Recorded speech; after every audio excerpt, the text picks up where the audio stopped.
لا حول ولا قوة إلا بالله العلي العظيم.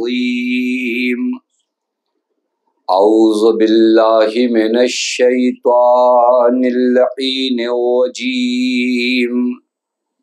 بسم الله الرحمن الرحيم. الحمد لله الذي علا في توحده ودنا في تفرده وجلا في سلطانه وعظما في أركانه وقهر جميع الخلق بقدرته وبرهانه. ثم الصلاة والسلام على أشرف الأنبياء والمرسلين حبيب الله العالمين مولا ومولى الثقلين جد الحسن والحسين مولانا ابی القاسم محمد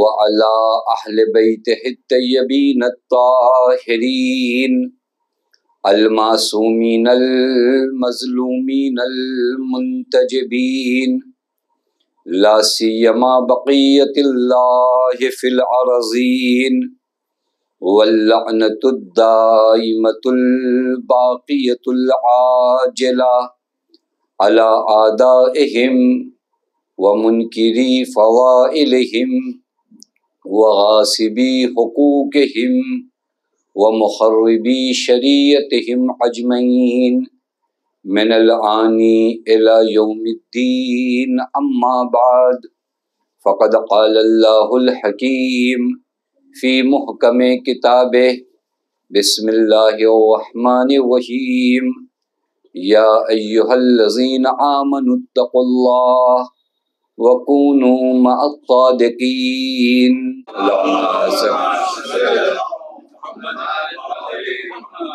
کہ ہم جمع ہوتے ہیں ذکر اہل بیت علیہ السلام کرتے ہیں، ان کا ذکر کرتے ہیں جو صاحب آیہ تطہیر ہے.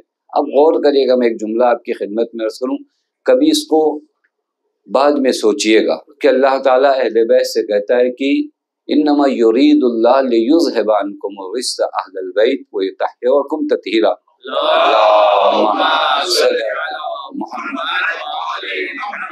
کہ اللہ کا ارادہ یہ ہے کہ اہل بیت آپ کو ہر طرح کے رجس و خباثت و نجاست سے دور رکھے. یہ اللہ کا ارادہ. مجھے انصاف سے بتائیے، اللہ صرف اہل بیت علیہ السلام کو پاک دیکھنا چاہتا ہے، یہ ہمیں بھی؟ آپ کبھی اس آیہ کریمہ میں غور کریے، انما یرید اللہ، ارادہ خدا یہ ہے کہ آپ کو ہر طرح کی نجاست اور خباثتوں سے اللہ نے کیا رکھا ہے؟ دور رکھا. یہ ارادہ خدا ہے. خوب ہم میرے اللہ ہم کیسے پاک ہوں؟ کہ میں نے اپنے ارادے سے انہیں پاک رکھا ہے، اب تمہیں پاک ہونا ہے تو ان کے پاس آ جاؤ. توجہ فرمائیں، یعنی تمہاری پاکیزگی کا ذریعہ اب یہ بنیں گے. یعنی جتنا ان کے قریب ہوتے جاؤ گے، جتنا ان کے کردار کو اپناتے جاؤ گے، وہ کردار تمہاری پاکیزگی کا سبب بنتے جائیں گے. جتنا تم امام حسین کے قریب ہوگے تم پاک ہوگے، جتنا پاک ہوگے بندگی کی راہ میں آگے بڑھو گے. لہٰذا ہم اگر اپنے وجود کو پاک کرنا چاہتے ہیں، ان نجاستوں سے جو خدا کی قسم ہماری نمازوں میں فرق لاتی ہیں، وہ نجاستیں، وہ خباثتیں جو ہماری عبادتوں کو صحیح انجام نہیں دینے دیتی، ان سے پاک ہونے کا ذریعہ اللہ تعالیٰ نے کسے قرار دیا ہے؟ اہل بیت علیہ السلام کی ولایت اور محبت ہے.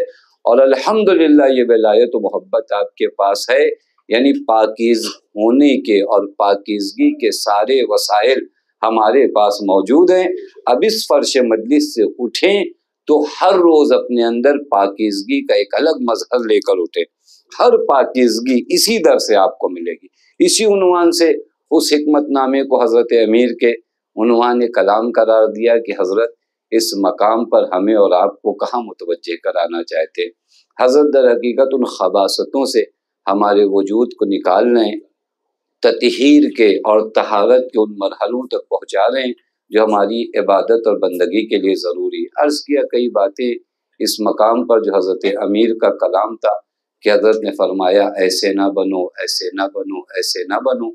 حضرت نے آخر جو کل آپ کی خدمت میں عرض کیا کہ حضرت فرمانا چاہتے کہ تم کس دنیا میں ہو، تم اپنے وجود کو کہاں لے کر گئے ہو، تم ان باتوں کا امر کیوں کرتے ہو جو خود انجام نہیں دیتے، تم ان چیزوں سے کیوں روکتے ہو جو خود تم جن سے نہیں روکتے، تم صالحین کے اعمال سے کیوں دور ہو جبکہ صالحین سے محبت کرتے ہو، تم مذنبین میں سے کیوں ہو جبکہ مذنبین اور گنہگاروں سے تم نفرت کرتے ہو۔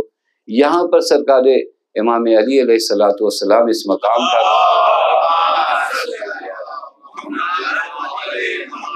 جس مقام پر حضرت ارشاد فرمانا چاہتے ہیں، حضرت فرماتے ہیں ان لوگوں میں سے قرار نہ ہو۔ عرض کیا کہ عنوان گفتگو یہی ہے کہ ان لوگوں میں سے نہ بنو۔ یہاں حضرت کیا فرماتے ہیں؟ ان لوگوں میں سے نہ بنو۔ کن لوگوں میں سے نہ بنو؟ یخاف علی غیرہ بادنی ذنوبہ، ان لوگوں میں سے قرار نہ پاؤ جو دوسروں کے چھوٹے گناہوں کو بڑا دیکھتے ہیں۔ بہت عجیب ہے واقعہ، امیر کائنات کے علاوہ یہ بیانات کہیں اور، یہ انسانیت کا درد ہے۔ یخاف علی غیرہ بادنی ذنوبہ ویرجو لنفسہ باکثر من عملہ۔ حضرت فرماتے ہیں تم ان لوگوں میں سے ہرگز اپنے آپ کو قرار نہ دو جو دوسروں کی نسبت زیادہ فکر مند ہیں کہ ارے یہ گنہگار ہے، یہ گنہگار ہے، یہ گنہگار ہے۔ ویرجو لنفسہ، اور جب اپنی بات آتی ہے تو تھوڑا سا عمل اس کو لگتا ہے کہ بڑا ہے، میں آسان کروں، یعنی دوسروں کے چھوٹے گناہ بڑے لگیں اور اپنے معمولی عمل تمہیں بڑے لگیں۔ ان لوگوں میں سے اپنے آپ کو قرار نہ دو۔ اب آپ واقعی دیکھیں درد نہیں آج سماج کا، آج ہم جب اپنے گناہوں کی نسبت آتے ہیں تو ہمیں اپنا گناہ لگتے ہی نہیں گناہ ہے۔ ایک تو پہلی بات ایکسیپٹ کر لیں کہ گناہ ہے، یہ ایک مرحلہ ہے، انسان قبول کر لے کہ ہاں میں نے غلط کیا، اس کے بعد پھر بہانے بناتے ہیں، کہتے ہیں ہم کہاں، ارے اتنے بڑے بڑے گنہگار لوگ موجود ہیں، ہمارے گناہوں کا کہاں حساب کتاب ہوگا۔ اس انسان کو اپنا گناہ چھوٹا لگتا ہے، وہی گناہ اگر دوسرے میں دیکھتا ہے تو قیامت برپا کر دیتا، ارے ان سے کہیے وہ غیبت کرتے، وہ ابھی 15 منٹ پہلے آپ کر رہے تھے۔ گناہ تو گناہ ہے۔ آپ غور کریے گا میں جو عرض کر رہا ہوں، جو درد ہے اور جو چیزیں آپ کو ترقی راہ بندگی میں نہیں، اگر ہم نے اپنے آپ کو چینج نہیں کیا نا، یہ 15 سال نماز پڑھی، 15 سال اور پڑھیں گے، نماز وہی سسٹم کے ساتھ رہنے والی ہے۔ آپ کبھی غور کریے نا، ہماری نمازوں میں ابھی تک فرق نہیں ہے۔ میں آپ کی بات نہیں کروں، میں شاید اپنی بات کروں کہ وہ نماز جب سے واجب ہوئی ہے، پڑھنا شروع کیا، اس عمر تک واقعی نماز میں کوئی چینجنگ آئی ہے، کوئی تبدیلی آئی ہے؟ پہلے نماز کی حالت کچھ اور تھی اور اب نماز کی حالت کچھ اور بدل گئی ہے، یا وہی حال ہے ابھی بھی نماز کا جو 15 سال پہلے جو نماز تھی؟ میں بات نہیں کروں کہ آپ نماز کے ارکان کو بدلیے، نہیں، نماز میں وہ جو حال، وہ کیفیت طاری ہوتی تھی 15 سال پہلے کی جو نماز تھی، اب اس نماز میں کوئی چینجنگ آئی یا نہیں آئی؟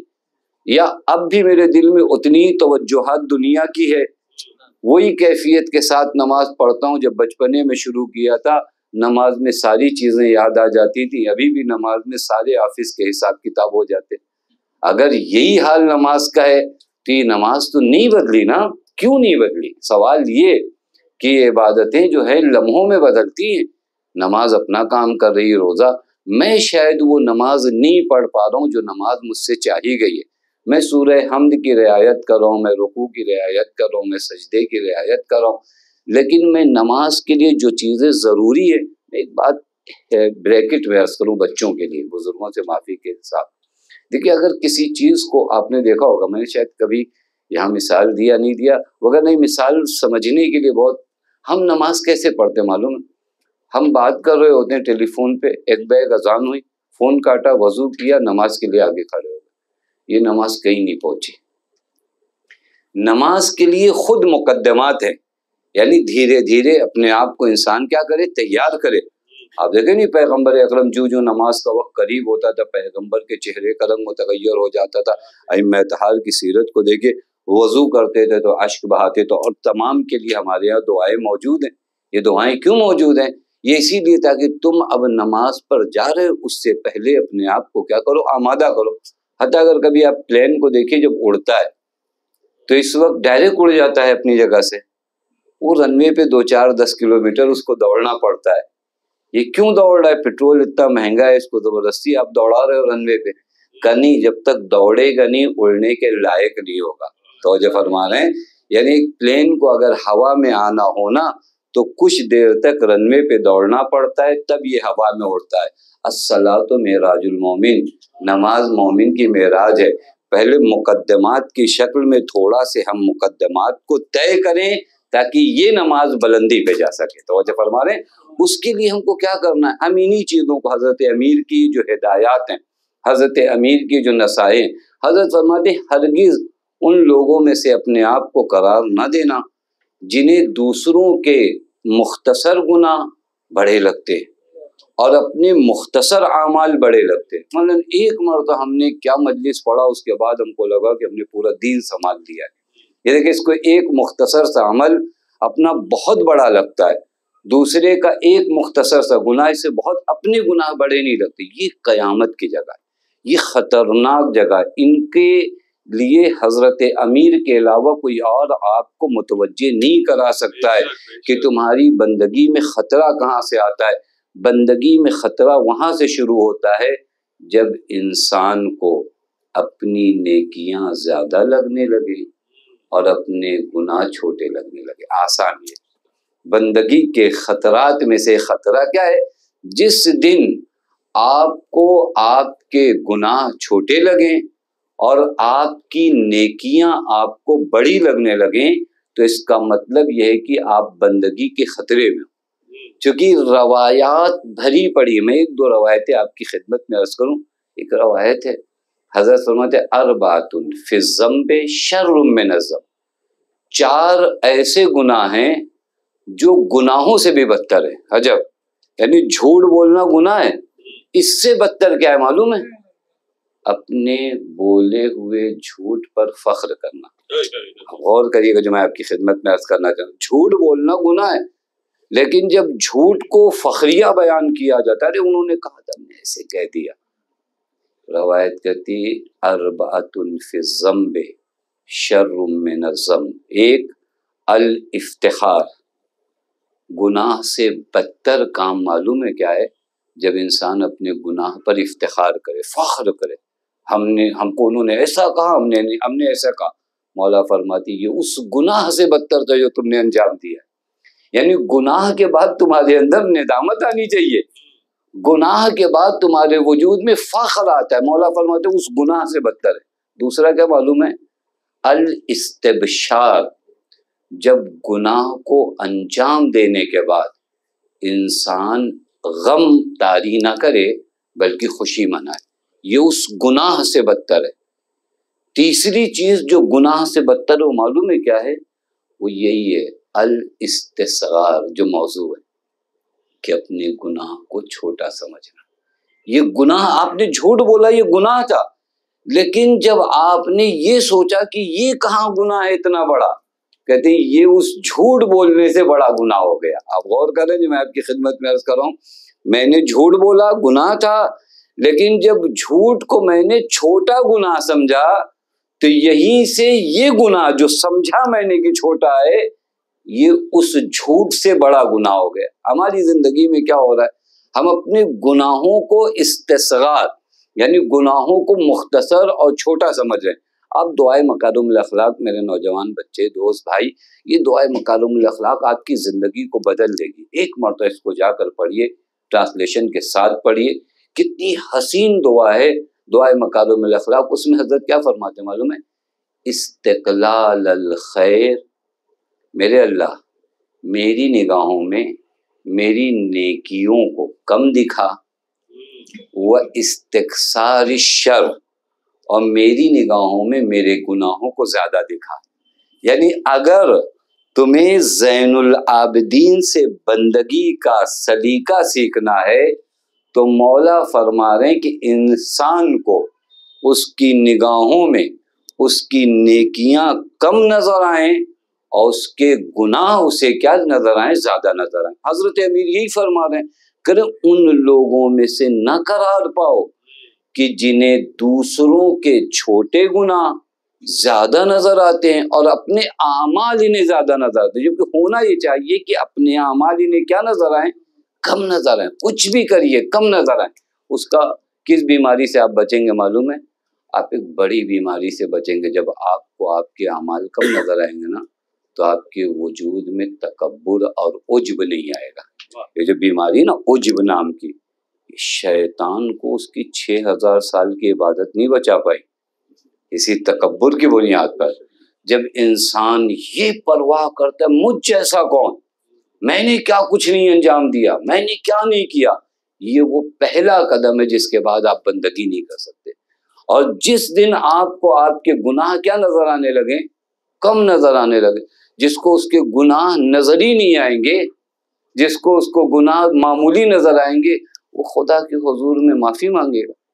وہ تو اگر شب قدر میں بھی پہنچے گا نا تو 70 مرتبہ استغفر اللہ واتوب الیہ کو یوں ہی کہے گا، کیونکہ مجھے گناہ نظر آئے نا تب جا کر میں خدا کے حضور میں رو رو کے معافی مانگوں گا۔ جب مجھے اپنی کمی نظر ہی نہیں آتی، جب مجھے فقط اعمال خیر نظر آتے ہیں اپنے، تو میں کس چیز کا استغفار کروں گا؟ مجھے توجہ ہی نہیں۔ آپ اہل بیت کی سیرت میں بار بار آپ کو اعمال خیر جو اہل بیت انجام دیتے، ان سے بڑا اعمال خیر کوئی انجام دیتا ہے؟ لیکن سیرت اہل بیت میں آپ آ کر دیکھیے، اتنی بڑی نیکیاں انجام دینے کے بعد کہتی یہ مختصر ہے۔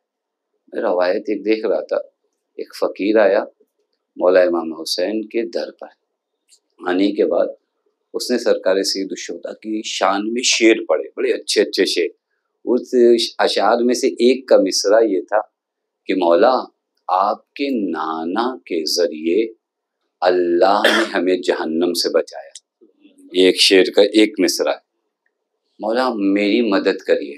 حضرت نے جناب قمبر کو بلایا۔ جناب قمبر ان خوش نصیبوں میں حضرت امیر کے غلام، امام حسین کے غلام۔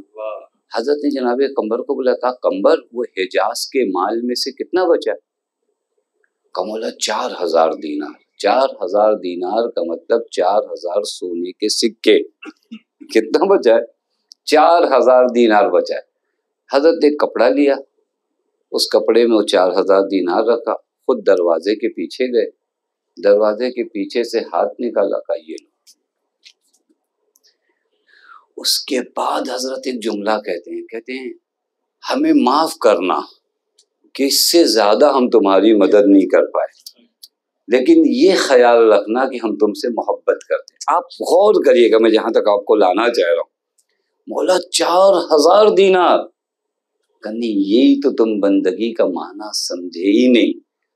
بندہ جب اپنے عمل کو بڑا نہیں سمجھتا نا تو خدا اس کے عمل کو اتنا بڑا بنا دیتا ہے کہ انبیاء اس کے عمل پر افتخار کرتے ہیں۔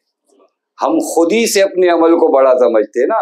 بندہ جب اپنے عمل کو، امام 4000 دینار دینے کے بعد کہ ہمیں معاف کرنا، ہم اس سے زیادہ مدد نہیں کر پائے۔ کسی نے مولا دروازے کے سامنے تو آتے، کا اس کے چہرے کی شرمندگی نہیں دیکھ سکتا تھا۔ آپ غور کریے جو میں آپ کی خدمت میں عرض کر رہا ہوں، یہ اعمال ہم 2 4 10 رکعت نماز پڑھنے کے بعد اپنے آپ میں نہیں ہوتے ہیں، یہ خطرناک جگہ ہے۔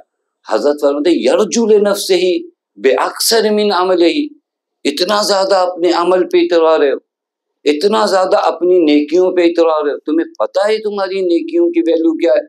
تم خدا کے راہ میں جب رہے ہو تو جو کچھ خدا کے حضور میں پیش کی، تکلف کی جگہ نہیں ہے کہ ہم کہیں تکلفاً ہم کہتے ہیں ارے کوئی کسی لائق نہیں، واقعاً کسی لائق نہیں۔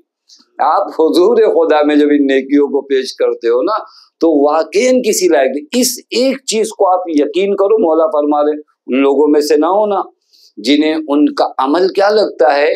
بڑا لگتا ہے، اور ان کو اپنے گناہ چھوٹے لگتے ہیں۔ میں نوجوان بچے چونکہ ہیں، میں ان کی خدمت میں عرض کروں، واقعاً کبھی کبھی ہمارے چھوٹے چھوٹے گناہ بڑھ کر اس مقام تک پہنچ جاتے ہیں کہ ہم گن بھی نہیں سکتے۔ آپ دیکھیں کتنی مختصر گناہ ہے۔ روایت ہے، شاید آپ لوگوں نے سنا ہو، پیغمبر نے صحرا میں لوگوں سے کہا جو لکڑیاں جمع کر کے لاؤ. لوگوں نے کہا یہاں ایک پتا نہیں دکھ رہا ہے, آپ لکڑیاں منگا رہے ہیں, یہاں کچھ بھی نہیں ہے رسول اللہ. پیغمبر نے کہا جاؤ تلاش کرو, محنت کرو, دیکھو کچھ تو ملے گا. سب گئے, جب لائی گئی لکڑیاں تو ایک ڈھیر لگ گیا. پیغمبر درس دینا چاہ رہے تھے. پیغمبر نے فرمایا اسی طرح تمہارے چھوٹے چھوٹے گناہ ہیں, ظاہراً دکھائی نہیں دیتے, لیکن جس دن ڈھونڈنا شروع کرو گے نا تو گناہوں کا ڈھیر لگ جائے گا. ابھی ہم اپنے آپ کو دیکھتے, اور یہ جس دن ہمیں یہ نہیں لگے گا نا واقعاً اپنے آپ کو راہ راست پہ لانے کی کوشش نہیں ہوئی, یہ تو دھوکا ہوگا نا. یہ دھوکا ہوتا ہے عموماً کہ مجھے اپنے آپ میں نیک بن گیا ہوں. جب میں اپنی نگاہ میں نیک بن جاتا ہوں تو اس کے بعد توبہ کس چیز کی, اس کے بعد استغفار کس چیز کا. حضرت فرماتے ہیں اپنے آپ کو ان لوگوں میں قرار نہ دو جنہیں ان کے گناہ چھوٹے لگے اور ان کے اعمال نیک کیا لگنے لگے, زیادہ لگنے. یہ ایک مرحلہ ہو. اس کے بعد حضرت فرماتے ہیں کہ اپنے آپ کو ان لوگوں میں قرار نہ دو یعجبو لنفسہ اذا عفیا ویقنت اذا ابتلیا. عجب مولا کی حکمت ہے. فرماتے ہیں اپنے آپ کو ان لوگوں میں قرار نہ دو کہ جب اس کے پاس تھوڑا سا پاور ہوتا ہے تو اکڑتا ہے, تھوڑا سے مشکلات آتی تو مایوس ہو جاتا ہے, یعنی دونوں جگہ ہار جاتا ہے. ذرا سے حالات عافیت, اوفیا کا مطلب عافیت. آدمی کی زندگی ہے, اس زندگی میں کبھی عافیت ہے کبھی بلائیں, دونوں ہیں نا, مصائب بھی ہیں خوشیاں بھی ہیں. آپ کی زندگی میں ایک مرتبہ صرف کامیابیاں ہیں, ایک مرتبہ ہوتا ہے کہ جہاں آپ نے ہاتھ رکھا ناکامیاں آتی. انسان اس کنڈیشن میں رہے کہ دونوں حال میں اپنی بندگی کو نہ چھوڑے. جب کامیابی, جب ہر طرف سے عافیت ہے, عافیت جو کام کرنے کامیاب, صحت اچھی, طاقت اچھی, اس وقت یہ عافیت تمہیں مغرور نہ کرے. اور جب بلاؤں میں گھر جاؤ, مشکلات میں گھر جاؤ, تو یہ بلائیں تمہیں مایوس نہ کریں. دیکھیے عجیب ہے, ہم کیا ہوتا ہے کبھی کبھار جب بلاؤں میں گھرتے تو ایک بیگ ہم کو لگتا ہے کہ دنیا ختم, کچھ بھی نہیں بچا. آپ دیکھیے, آپ کبھی غور کریے گا, دنیا ختم, کچھ بھی نہیں بچا. اور کچھ سماج کے بھی وہ لوگ ہیں جو اس طرح کے پروپیگنڈے کو پھیلاتے ہیں. جملہ کہوں, دنیا میں امید جگاؤ, مایوسی نہ پھیلاؤ. توجہ فرما رہے ہیں, نوجوانوں کے اندر امید جگاؤ, مایوسی, ارے نہیں کچھ بھی نہیں ہے, اب کسی کام میں کامیابی نہیں, سب ختم ہو گیا, دنیا عجیب ہو گئی ہے. آپ کیا کرو, لوگوں سے امید جینے کی چھین لے رہے. جس کے پاس امید نہیں بچتی نا وہ آگے کبھی کام نہیں کرتا. امید ہوتی ہے جو انسان کو آگے تک لے جاتی. مولا فرماتے ہیں ذرا سا طاقت آ جائے تو مغرور نہ بننا, ذرا سی پریشانیاں آ جائیں تو مایوس نہ ہونا. آپ کبھی غور کریے, غرور اور یاس یہ دونوں انسان کے لیے خطرناک ہے. غرور کب آتا ہے انسان کو, جب انسان کے پاس طاقت آ جائے. روایت ہے ینبغی للعاقل ان یحترس نفسہ من سکر المال وسکر القدوہ وسکر المدح وسکر العلم. مولا فرماتے ہیں کہ ضروری ہے ایک عقل مند انسان کے لیے کہ اپنے آپ کو کچھ نشوں سے بچائے. نشوں سے تعبیر مولا کی کیا, سکر ہے. سکر جو توضیح میں آپ پڑھتے ہیں مسکرات, نشہ آور چیزیں, تو وہاں نام دیا جاتا ہے شراب کا, تو اس کا, تو اس کا. یہ آپ کے جسم پر نشہ لاتے ہیں. کچھ اسی طرح نشے کے سامان ہیں جو آپ کی روح کو مست کر دیتے ہیں, اور وہ جو روح کو مست کرتے ہیں وہ کون نشاور چیزیں معلوم ہے؟ علم.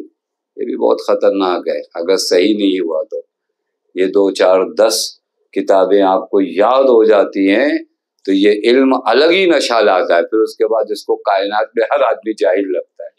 تو جب ہماری یہ بھی خطرناک ہے.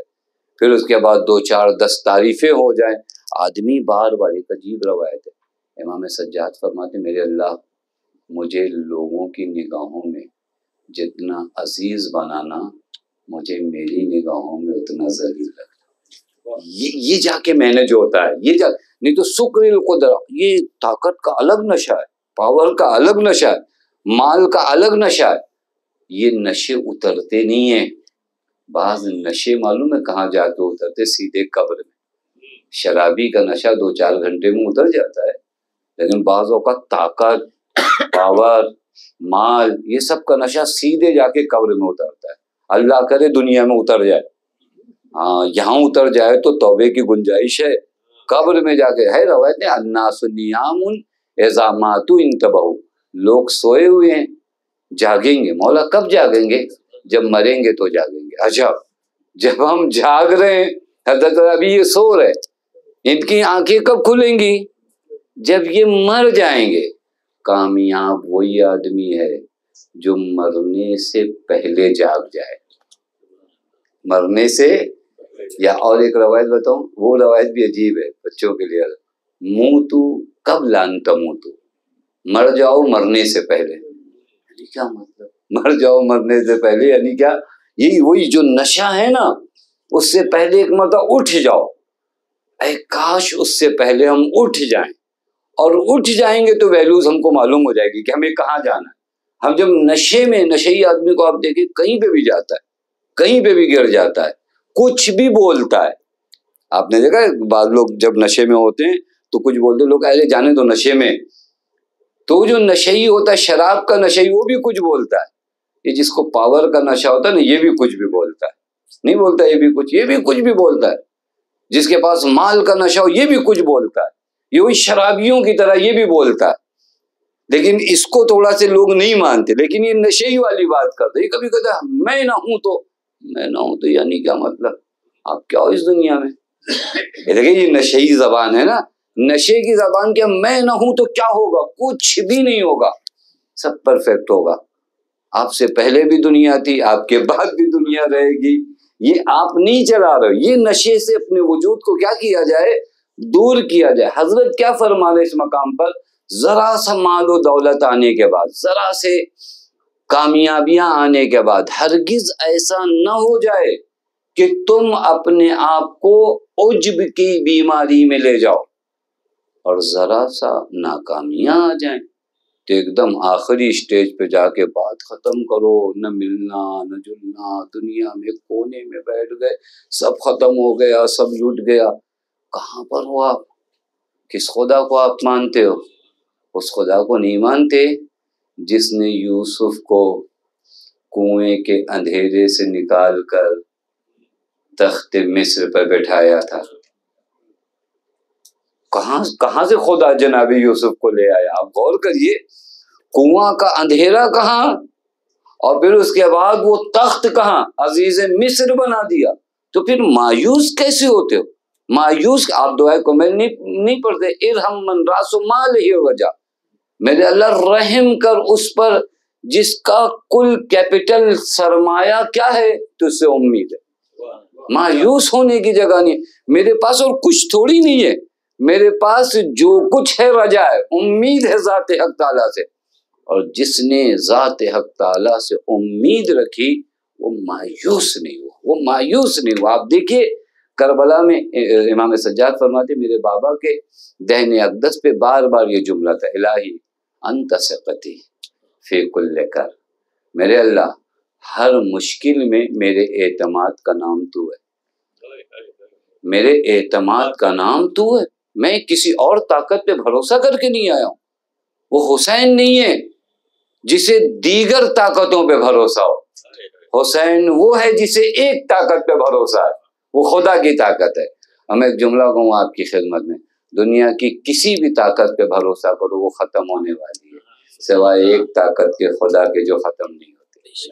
آپ دیکھیں قدرت لازوال کہیں نہیں ہے، آج جوانی ہے کل نہیں ہے، آج پیسہ ہے کل نہیں ہے، میں کس پر بھروسہ کروں؟ اس طاقت پہ بھروسہ کروں جو ابھی ہے، اگلے لمحے ہے یا نہیں ہے نہیں پتا، لیکن اگر میں اس قدرت لازوال پر بھروسہ کروں جو ذات حق تعالیٰ ہے، تو وہ قدرت تو اب بھی ہے، میں نہیں رہوں گا تب بھی ہوگی۔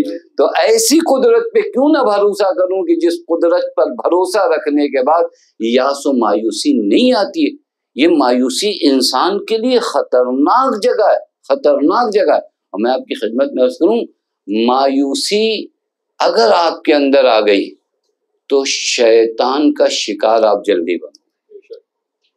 جیسے ہی آپ ذرا سی مشکل میں پھنسے اور آپ کو خدا کی قدرت سے یقین کم ہوا، یہیں پر آپ شیطان کے لیے ترنے والا ہو. ترنے والا کہتے ہیں بہت آسانی سے جو گلے میں اتر جائے.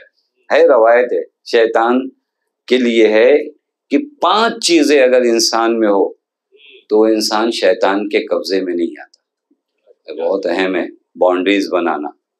کہاں سے ہم سب سے سارے دشمنوں سے بچتے ہیں کہ وہ نہ حملہ کرے، یہ نہ حملہ کرے. ایک دشمن شیطان، اس کے لیے بھی کچھ بنائیے سیفٹی ڈور کی یہ نہ آ پائے. یہ کہاں، یہ ہماری زندگی میں کیسے آتا ہے روایت ہے امام رضا علیہ الصلوۃ والسلام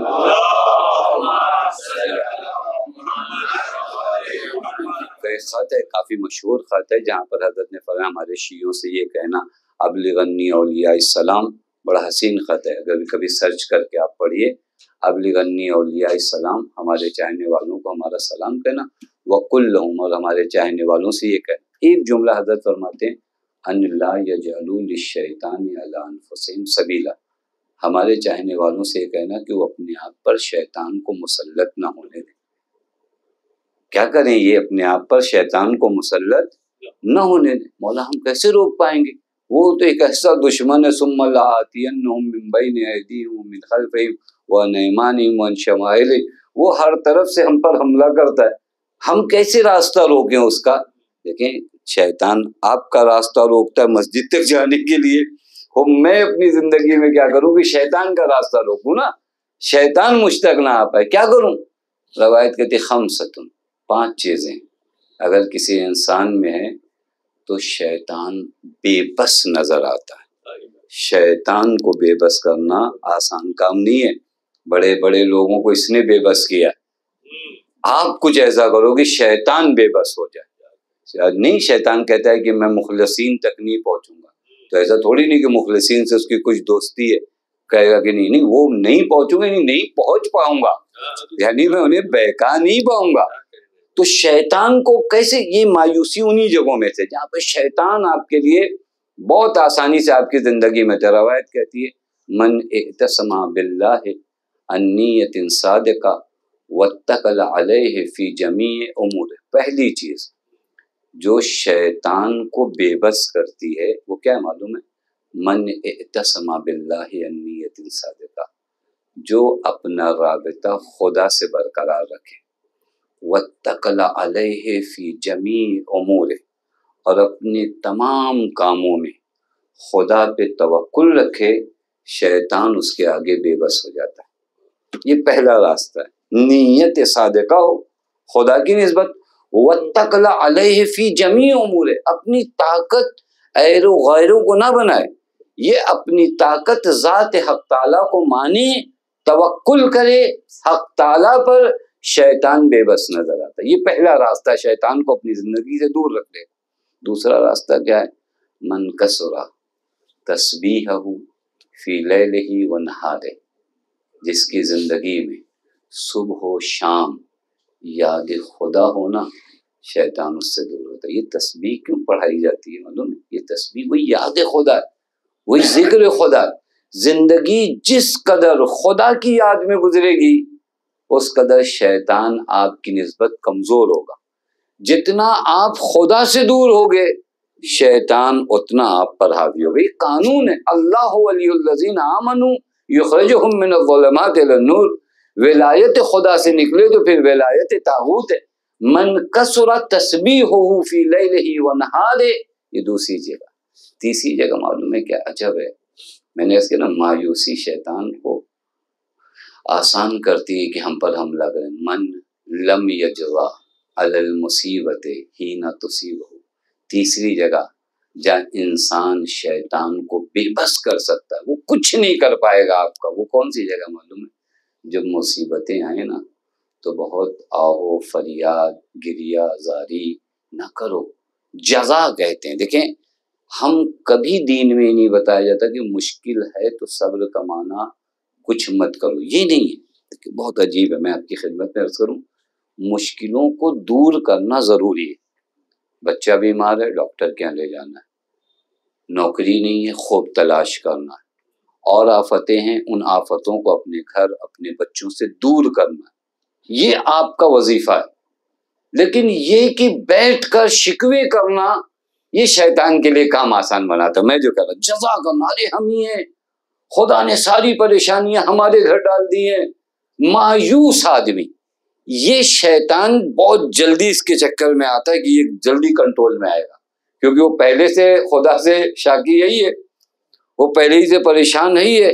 اب شیطان کے لیے آسان والا کون ہوتا ہے؟ یہ آدمی جو جزا کر رہا ہو، لیکن جو محنت تلاش کر رہا ہو اور نہ امید نہیں ہو، اس کو معلوم ہے کہ میرا خدا ہے، راستے میری نگاہوں میں بند ہیں، میرے خدا کی نگاہوں میں بند نہیں۔ تو ہماری نگاہوں میں آپ کو کہتے اب ہمیں کچھ نہیں سمجھ میں آ رہا، خوب آپ کو مجھے نہیں سمجھ میں آ سکتا، میں تو اگر خدا نہ چاہے نا تو اگلا قدم نہیں اٹھا سکتا۔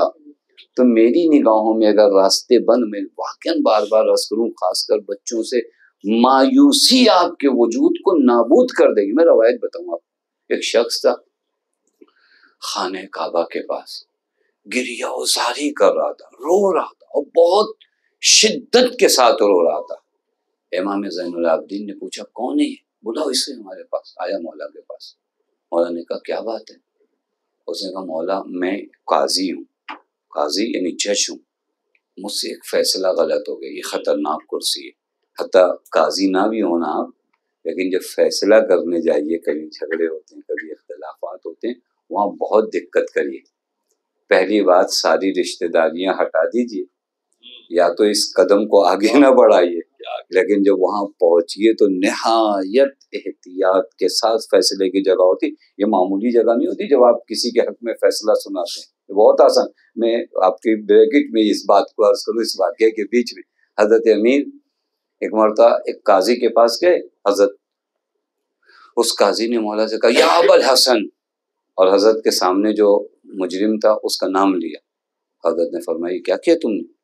اس نے کہا کیا ہوا مولا، میں نے تو آپ کو کنیت سے پکارا۔ حضرت نے فرمایا جب ہم دونوں آئے ہیں عدالت میں تو تم نے میرا نام احترام سے لیا اور اس کا نام احترام سے نہیں لیا، عدالت کا تقاضا تھا کہ دونوں کا نام ایک طرح سے لیا۔ غور کریے، یہ اتنی خطرناک جگہ ہے کہ یہاں پر ذرہ ذرہ قدم آپ کو کیا ہے پھونک کے رکھنے پڑیں گے۔ ایک شخص تھا مولا کے گھر آیا، کہ علی مجھے اپنا مہمان بنا لیجیے، خوب حضرت کا دروازہ کھلا، ٹھیک ہے بن گئے مہمان۔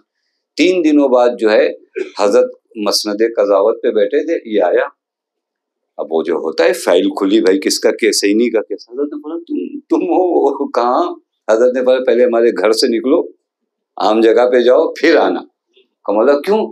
کہا تم رہ رہے تھے میرے گھر میں اور تمہارے حق میں یا تمہارے حق کے خلاف مجھے فیصلہ کرنا ہے، تو ذہنوں میں یہ نہ آئے کہ علی کے گھر میں رہ رہا تھا، پہلے باہر جاؤ، 2-3 دن باہر رہو، پھر اس کے بعد آنا۔ یہ عدالت ہے، یہ بہت سخت جگہ ہے، یہاں پر ایک ایک قدم، اور پھر اس میں بھی بریکٹ ہے، اور اگر فیصلہ ذوی الحقوق کے درمیان کرنا ہے تو پھر تو اور قیامت ہے، دو صاحب حق ہوں دونوں، مثلا ماں باپ کے درمیان، یہ خطرناک جگہ ہے، یا دونوں صاحب حق ہیں، بیوی اور ماں کے درمیان، یہ بھی خطرناک جگہ ہے، اور یہ زیادہ پرابلم آتا ہے کیونکہ دونوں صاحب حق ہیں۔ دیکھیں دین کبھی نہیں بتاتا کہ تم ماں کا حق بچانے کے لیے بیوی کا حق پامال کرو، تم بیوی کا حق بچانے کے حق ہے جس کا بھی، زوجہ کا بھی حق، حتیٰ خود ماں باپ کو اپنی اولاد کی مدد کرنا چاہیے اس جگہ پر کہ میرے بچے سے کسی کا حق پامال نہ ہو جائے۔ یہ خود ماں باپ کے لیے جیسے وہ بہت مدد کرتے ہیں، ایک یہ بھی جگہ ہے کہ ماں باپ جو ہے کیا کریں، بچے کی مدد کریں کہ میرے بچے سے کسی کا حق پامال، اور خود زوجہ بھی مدد کرے اپنے شوہر کی کہ کہیں میرے شوہر سے میرے اس کی ماں کا حق، اس کے باپ کا حق پامال نہ ہو جائے۔ یہ ان جگہوں میں سے۔ اس نے کہا مولا میں نے ایک فیصلہ کیا تھا، غلط کر دیا، میں نے قتل کا فیصلہ کر دیا، وہ آدمی مارا گیا، بعد میں پتہ چلا کہ وہ آدمی مجرم نہیں تھا، لہذا اب میں معافی مانگ رہا ہوں خدا کے حضور میں، سب ختم ہو گیا مولا، اب کچھ نجات کا راستہ نہیں بچا۔ دیکھیں مایوس ہو گئے ایک دم، کچھ بھی نہیں بچا، اب کچھ ہو نہیں سکتا، مجھے سیدھے جہنم میں جانا ہے۔ حضرت نے فرمایا وہ جو تم نے کام کیا گناہ، اس سے زیادہ خطرناک مجھے یہ بیماری لگ رہی ہے۔ اور کریے، میں آپ کی خدمت میں عرض کر رہا ہوں، وہ بڑی غلطی کی ہے تم نے، لیکن اس سے بڑی غلطی اب تمہارے سے کیا ہو رہی ہے کہ تم مایوس ہو گئے۔ یہاں کے بعد تو ختم ہو گیا نا، غلطی ہوئی ہے، اب اس کو کیسے سدھارا جائے اس پہ کوشش کیا جائے، نہ یہ کہ ختم، ساری دنیا ختم، ایک امتحان میں فیل ہو جانے کے بعد ہم کو لگتا ہے ختم ہو گئی، نہیں ختم کہاں ہوئی۔ بہت سے لوگ آپ کبھی دیکھیے گا، ہم مایوسی کیوں آتی، ہم بعض چیزوں کو اپنی آنکھوں سے دیکھتے ہیں لیکن وہاں پر ہم کوشش نہیں کرتے۔ یہ آپ چیٹیوں کو دیکھیے، کتنی اپنے سے بڑا سامان اٹھا کر دیوار پہ جاتی ہیں، آپ بیٹھ کے کبھی دیکھیے کتنی مرتبہ گرتی ہیں، مایوس ہو جائیں، نہیں اٹھے گا، نہیں ہو پائے گا، نہیں، آخر میں آپ دیکھیں وہ کامیاب ہوتی ہے۔ یہ وہ مرحلہ ہے جہاں پر انسان کو مولا فرماتے ہیں من لم یجزع علی المصیبۃ حین تصیبہ، وہ جو جزا نہیں کرتے ان کے پاس شیطان نہیں آ پاتا، لیکن جو فریاد کرنے لگیں، جو واویلا مچا دیں، جو سب کچھ ختم ہو گیا، اب کچھ نہیں بچا ہے، شیطان کہتا ہے یہ بڑا کام کا آدمی ہے، اس کو آسانی سے کنٹرول میں۔ یہ 3 جگہ ہو گئی، یہ در حقیقت وہ باؤنڈریز ہیں جہاں تم اپنی زندگی سے شیطان کو کیا کر سکتے، دور۔ پھر حضرت فرماتے ہیں من رضی لأخیہ المؤمن بما یرضاہ لنفسہ، عجب ہے، شیطان کو دور کرنے کا طریقہ بتایا کیا جا رہا ہے معلوم ہے؟ جو انسان اپنے لیے جس چیز پر راضی ہے اسی چیز پر اپنے مومن بھائی کے لیے راضی ہو جائے نا، تو اس کی زندگی میں شیطان نہیں آ پاتا۔ آپ غور کریے، ہم میں سے سب اپنی عزت کے لیے راضی ہیں، نہیں، ہم کو چاہتے کوئی ہم کو ذلیل نہیں کرے، کوئی ہمارے گھر کی بات بلویام میں نہیں کرے، کوئی ہمارے گھر کو ذلیل و رسوا نہ کرے، کوئی میرے بارے میں یہ نہ کہے۔ روایت کیا کہتی ہے کہ اگر تم اپنے مومن بھائی کے لیے وہی بات چاہو جو اپنے لیے چاہتے ہو تو شیطان تمہارے قریب نہیں آئے گا۔ ہم نہیں ہوتا، ہمیں اپنی عزت اچھی لگتی ہے، ہمیں دوسروں کی عزت اچھی نہیں، یہ دین نہیں۔ وَمَنْ رَضِيَ بِمَا قَسَّمَ اللَّهُ لَهُ، اور اگر انسان راضی ہو جائے اس رزق پر جو اللہ نے اس کے لیے معین کیا ہے تو اس کے بعد شیطان اس کے سراغ میں نہیں آتا ہے اور شیطان کا کنٹرول نہیں رہتا۔ پر حضرت کیا فرماتے ہیں، لوٹ آئیے، حضرت کیا کہہ رہے ہیں؟ حضرت فرماتے ہیں کہ تم اپنے وجود کو ایسا نہ بنا لو جو ذرا سی طاقت آ جانے کے بعد مغرور ہو جائے اور ذرا سی مشکل آنے کے بعد مایوس ہو جائے۔ دیکھیے کیسی زندگی بنانا ہے، یعنی اس زندگی میں نہ ہمیں مایوس ہونا ہے ناکامیوں کی وجہ سے، اور نہ کامیابیاں ہمیں مغرور بنا پائیں۔ بس اگر آپ ان اعمال کو دیکھیے نا تو آ کر کربلا میں دیکھیے، کربلا میں اتنی بڑی قربانیوں کے بعد کربلائیوں کے جملے کیا ہیں؟ سعید و زہیر شہادت پیش کرنے کے بعد کیا کہتے معلوم ہے؟ اوفیت ابن رسول اللہ، مولا کیا کچھ حق ادا ہوا ہے؟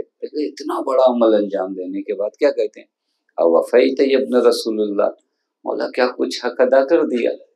جناب زینب امام حسین کی جنازے کے پاس آ کر کیا کہتی ہیں؟ ربنا تقبل منا ھذا القربان، میرے اللہ اس مختصر سے قربانی کو قبول کر لے۔ دیکھیں یہ طریقہ ہے۔ امام حسین جا رہے ہیں، جاتے جاتے بیویوں سے کہہ رہے ہیں مایوس مت ہونا، مایوس مت ہونا، فتح اور جیت تمہارے مقدر میں، یہ مولا وقت آخر کہہ کے گئے کہ بس تمہاری زبانوں سے ایسے جملے نہ نکلیں جو شان خدا میں غصہ ہو جائے۔ یہ تربیت کرے، ہر کوئی بیوی زینب تو نہیں ہے نا، ان میں اصحاب کی بیویاں ہیں، ان میں ابھی کچھ دیر پہلے کچھ عورتیں آئی ہیں جن کے شوہر مارے گئے۔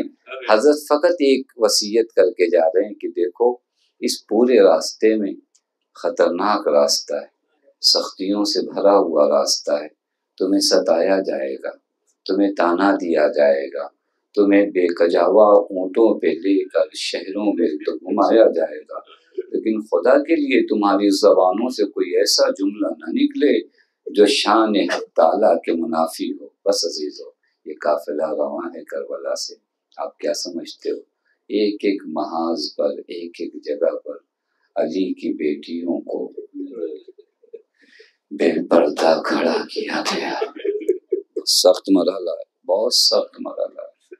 کہاں زینب، کہاں بازار شام، کہاں زینب، کہاں دربار شام، کہاں علی کی بیٹیاں، کہاں کوفے کا بازار۔ ارباب اعضاء، ان دنوں ہم قریب ہو رہے ہیں ایک بی بی کی شہادت سے۔ آپ سمجھتے ہو وہ 4 سالہ بچے، میرا دل چاہ رہا ہے اب اس بچے کا مسائل پڑھا جائے نا، اس بچے کا مسائل جو پورے راستے یا بتا یا بتا یا بتا بابا کو پکارتی رہی پورے راستے۔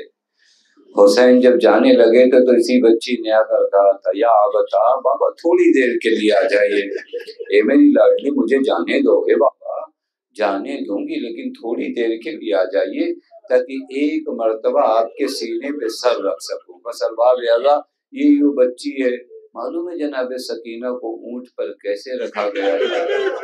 آپ تصور کرو، خدا کی قسم آپ کے گھروں میں بھی بچیاں ہیں، یہ 4 سال کی بچی، عجیب منظر ہوتا ہے، چھوٹی سی بچی ہے، ہمیشہ حسین کے سینے پہ سوتی تھی، بے کجاوا اونٹ پہ سکینہ کو باندھ دیا گیا ہے۔ اللہ اکبر، اور اونٹ کو دوڑایا جا رہا ہے، دوڑایا جا رہا ہے، بچی کی آنکھوں کے سامنے بابا کا سر ہے۔ اب آپ سمجھ سکتے ہو ایک یتیم بچی اپنے باپ کے سر کو دیکھتی ہے، کبھی اپنی حالت کو دیکھتی ہے، آج اپنی باپ کے سر کو مخاطب کر کے کہتی ہوں بابا ارے دیکھ رہے ہو تمہاری سکینہ کے ساتھ کیا سلوک کیا جا رہا ہے۔ ارباب اعضاء یہی وہ بچی ہے جب شام کے دربار میں پہنچی ہے نا، عجیب منظر تھا، عجیب منظر تھا۔ آپ جانتے تمام بیویاں تھیں، ایک رسی تھی، سب کے گلے بندھے ہوئے تھے، سب کے ہاتھ بندھے ہوئے تھے۔ ارباب اعضاء اس بچی کا قد، 4 سالہ بچی کا قد کتنا ہوتا ہے؟ پنجوں کے بل کھڑی تھی۔ اللہ اللہ نہ کرے کسی بچی پہ یہ مصیبت کا وقت آئے، پنجوں کے بل کھڑی تھی۔ معلوم ہے قیامت آ گئی شام کے دربار میں، جب کسی ملعون نے کہا یہ کون بچی ہے، کسی نے کہا حسین کی بچی ہے۔ ارباب اعضاء سن سکتے ہو کیا ہوا؟ اس ملعون نے وہ جملہ کہا ہے کہ مجھ میں مجال نہیں ہے، اللہ کرے مجھ میں طاقت ہے۔ اس نے کہا میں اس بچی کو اپنی کنیزی میں لینا چاہتا ہوں۔ اللہ یہ کون سا در ہے؟ ارباب اعضاء قیامت آ گئی۔ ایک مرتبہ بہن نے اپنے بیمار بھائی سید سجاد کو دیکھا، اے میرے بھیا کیا یہ بھی وقت آنا تھا اہل بیت عصمت و طہارت کو کنیزی میں جانا تھا؟ ایک مرتبہ سید سجاد نے کہا اے میری بہن گھبرانا نہیں، ارے کس کی مجال ہے جو سید سجاد کے ہوتے ہوئے۔ ارباب اعضاء یہاں کے وہ مناظر سکتے، اس سے سخت مناظر علماء جو پڑھتے معلوم ہے کیا ہے؟ ایک منظر وہ تھا جب یہ معاملہ ہو گیا نا کہ اب سکینہ سلام اللہ علیہ نے بابا کے سر کو دیکھا ہے، عجیب سر کی حالت تھی، اللہ نہ کرے کسی یتیمہ کو یہ منظر دیکھنا پڑے۔ اے ارباب اعضاء قیامت کیا تھی معلوم ہے؟ تشت طلا میں حسین کا سر رکھا ہوا تھا، 4 سالہ بچی اپنے بابا کے سر کو دیکھ رہی تھی، وہ ملعون چوبے خیزران لیے حسین کے لبوں پہ مار رہا تھا۔ ارے بچی باپ کو دیکھتی تھی، ہائے میرا بابا یہ سوکھے لب کہا، یہ چوبے خیزران کا، پھر خود کہتی تھی اے بابا ارے صرف آپ کے لب جو ہیں زخمی نہیں ہے، ارے میرے کانوں کی لبوں کو دیکھیے، اے بابا میرے رخساروں کو دیکھیے، ارے کربلا سے کوفہ، کوفے سے شام۔